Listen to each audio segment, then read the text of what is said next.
تو مولانا الیاس صاحب رحمۃ اللہ علیہ پر اللہ نے ایک کام کھولا، تو یہی چاہتے تھے کہ بھئی علماء حضرات تعلیم اور تبلیغ دونوں کو جمع کر کے چلیں۔ تو کیا خیال ہے بھائی، اس کے لیے تیار ہیں انشاءاللہ؟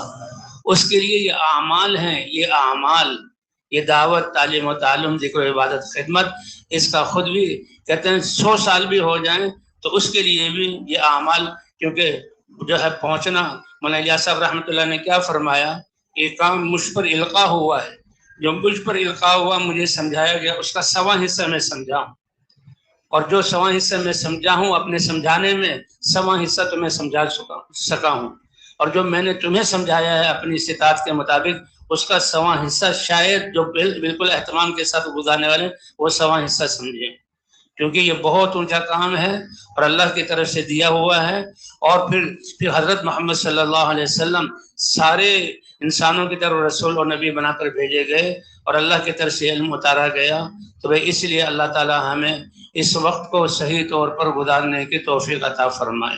ہم اپنی خواہشات اور اپنے جذبات سے نکل جائیں۔ سب سے پہلے جذبات قربان کیے تھے کہ لا الہ الا اللہ یہ یقینوں کی تبدیلی چاہتا ہے، لا الہ الا اللہ یہ جذبات کی قربانی چاہتا ہے، لا الہ الا اللہ یہ طریقوں کی تبدیلی، سب چیزوں سے یقین ہٹا کر اللہ کی ذات پر یقین، اور سب زندگی گزارنے کے طریقوں سے جو ہے زندگی کو ہٹا کر حضور صلی اللہ علیہ وسلم علیہ سنتوں پر زندگی کو، سارے جذبات ختم ہو جائیں، صرف ایک ہی جذبہ، اللہ ہمارے الہ ہیں اور ہم اس کے بندے ہیں اور ہم نے سب کچھ اللہ کے دین کے لیے لگانا ہے،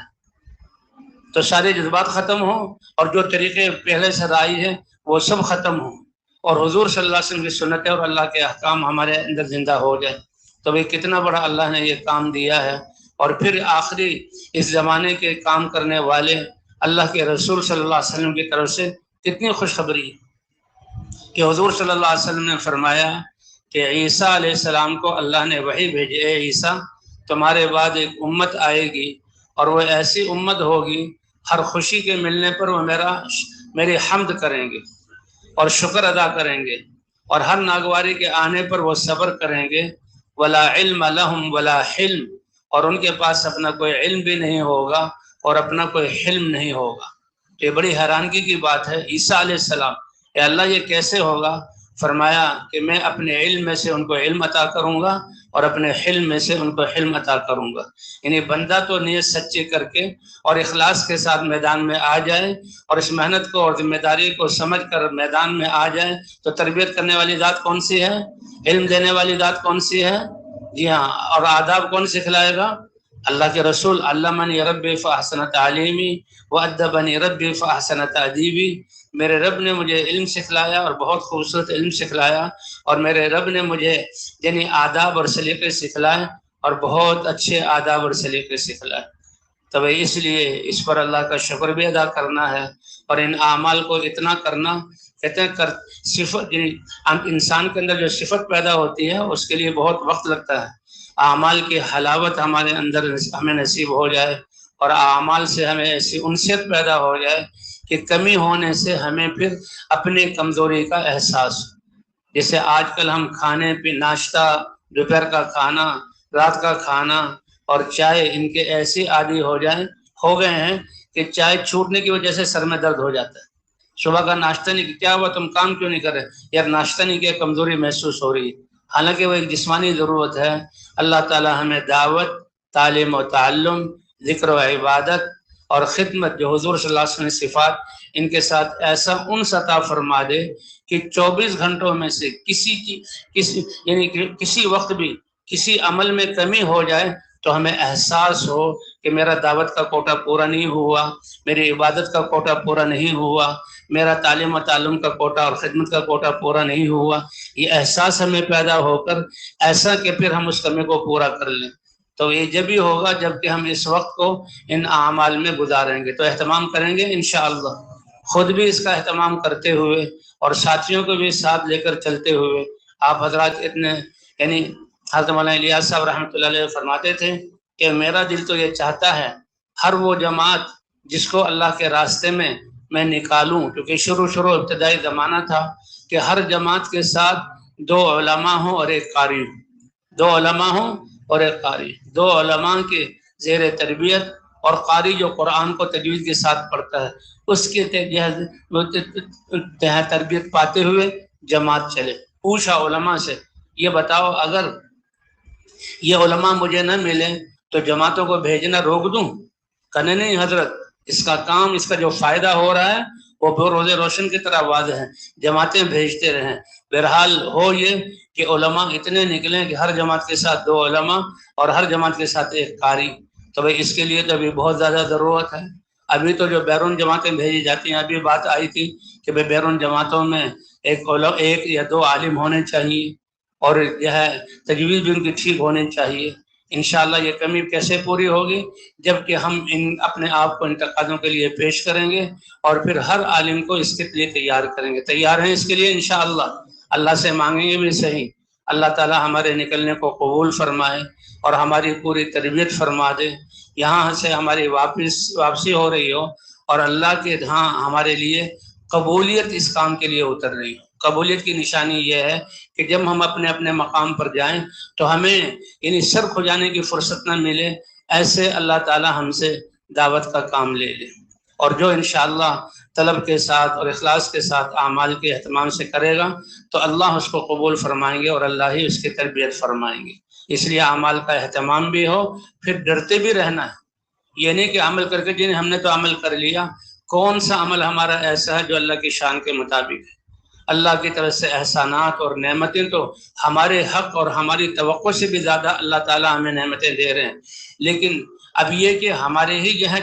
خواہشات پوری ہو جائیں، نہیں، اے اللہ تیری چاہتوں کو پورا کرنے کے لیے ہمارا جان اور مال اور جذبات سب قربان ہو جائیں، یہ اصل کامیابی ہے۔ اے اللہ ہمیں اس سطح پر لے آ، تو اس کے لیے دعا کریں گے انشاءاللہ، اور کوشش بھی ہوگی۔ اللہ تعالیٰ محنت کرنے والوں کی، کوشش کرنے والوں کی محنت کو ضائع نہیں کرتے۔ اللہ ہمارے اس نکلنے کو قبول فرمائے اور ہماری ایسی تربیت فرمائے کہ جو ہے اللہ کی طرف سے ہمیں قبولیت، کہ جس کو اللہ قبول کریں گے اللہ ہی اس کو علم اور جو ہے اللہ ہی اس کی تربیت فرمائیں گے۔ اللہ اس کی توفیق عطا فرمائے۔ السلام علیکم۔ یہاں سے مکمل بیان سماعت فرمائیں مولانا عبید اللہ خورشید صاحب کا، بڑا شاندار اعلیٰ بیان کیا ہے علماء کرام میں۔ بسم اللہ الرحمن الرحیم، الحمد للہ رب العالمین والعاقبۃ للمتقین والصلاة والسلام على سید الانبیاء والمرسلین، اما بعد فاعوذ باللہ من الشیطان الرجیم، بسم اللہ الرحمن الرحیم۔ فأما من طغى وآثر الحياة الدنيا فإن الجحيم هي المأوى وأما من خاف مقام ربه ونهى النفس عن الهوى فإن الجنة هي المأوى وقال تعالى قد أفلح من زكاها وقد خاب من دساها صدق الله العظيم وقال رسول الله صلى الله عليه وسلم من أصبح آمنا في سربه ومعافا في جسده وعنده قوت يومه فكأنما حيزت له الدنيا بجميع حذافيرها وقال النبي صلى الله عليه وسلم لا الفقر أخشى عليكم ولكن أخشى عليكم الدنيا أن تبسط عليكم كما بسطت على من كان قبلكم فتنافسوها كما تنافسوها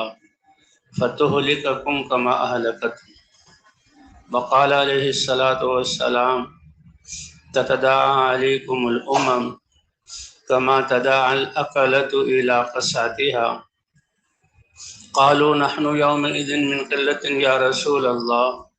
قال لا أنتم يومئذ كثير ولكنكم غثاء كغثاء السيل